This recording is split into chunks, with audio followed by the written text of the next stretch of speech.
This is a huge, huge argument, not just for the Conservative Party, of course, but for the country. What is it that we really need the government to be doing to deal with the economic challenges ahead? And now, here's the thing. We have just been talking about Ronald Reagan, of course, there, which I'm sure many viewers will remember fondly in the 1980s, and, of course, with Maggie on this side of the pond. Because they're too young.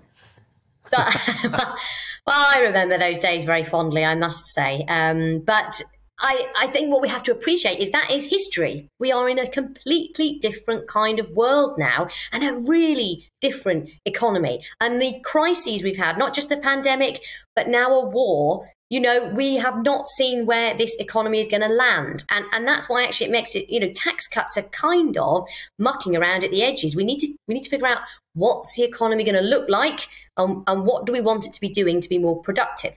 Helen, am I naive to suggest that principle comes into it? Does principle not come into it at all? I mean, the principle being that actually you should retain as much of your hard-earned cash as possible. The government ought to only take it off you in extremis.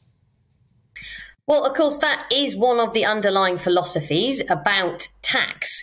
But when we come to the reality of how do you put that ideology into practice, we've got to prioritise. This is why things are so difficult right now, because the huge amount of borrowing that happened over these last 2 years, what are we going to do about it? Now, we might decide that we're happy with it, that we're still in an emergency, that we haven't got to the other side yet.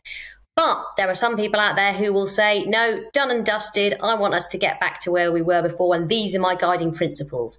So I think principle comes into it. But, you know, you have to look at the reality. And at the moment, it's so hard politically because there's no easy answer.